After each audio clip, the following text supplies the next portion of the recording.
Hi, സമയം 2:30 നമ്മളൊന്ന് ഒറ്റ സിംഗിൾ ട്രേഡ് ഉണ്ടായിരുന്നു. മോർണിംഗിൽ തന്നെ നമ്മൾ എടുക്കുകയും ചെയ്തിട്ടുണ്ടായിരുന്നു. ഓപ്പണിംഗ് നമ്മൾ എടുക്കല കാരണം എന്താ വെച്ചാൽ ഒന്ന് മാർക്കറ്റ് ഓപ്പൺ ആയത് ഇന്നലത്തെ റേഞ്ചിൻ്റെ താഴെയായിരുന്നു. പിന്നെ എന്താ പറയുക, നല്ല വോളിയം കണ്ടിരുന്നു. സോ ഫസ്റ്റത്തെ 9:15 ഓപ്പണിങ്ങിൽ തന്നെ നമ്മൾ ട്രേഡ് എടുത്തിട്ടുണ്ടായിരുന്നു.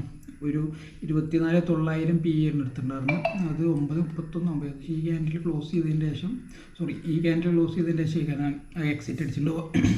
അത് പ്രോഫിറ്റ് വരുന്നത് 1810, ഏകദേശം നമുക്ക് 70 പോയിൻറ്റോളം പ്രോഫിറ്റ് കിട്ടി. അത് കഴിഞ്ഞ് മാർക്കറ്റ് നല്ല സഡൻ ഫോള് വന്നു കേട്ടോ. പക്ഷേ നമുക്ക് ക്യാച്ച് ചെയ്യാൻ പറ്റില്ല എന്നല്ല, അത് മാർക്കറ്റ് പ്രൊഫൈൽ വെച്ച് നോക്കുമ്പോൾ ഞാൻ അവിടെയൊക്കെ ഒരുപാട് സപ്പോർട്ട് ഉണ്ടായിരുന്നു. സോ അത് കാരണം ആണ് നമ്മൾ ആ ട്രേഡ് എടുക്കാൻ. പിന്നെ മാർക്കറ്റ് ഏകദേശം പിന്നെ നല്ല റിക്കവർ ആവുകയും ചെയ്തിട്ട് കഴിഞ്ഞിട്ട്. ഓക്കെ, ഓർഡർ ഫയൽ രാവിലെ നല്ല വോളിയം ഉണ്ടായിരുന്നു. പിന്നെ എന്താ പറയുക, നമ്മളെ കഴിഞ്ഞ ആഴ്ചയുടെ ലോ ആയിരുന്നു 24,168. ആ ഒരു റേഞ്ച് 231 ഏറ്റവും ലോ. അതുവരെ വന്നിട്ട് പിന്നെ മാർക്കറ്റ് നല്ല റിവേഴ്സായി.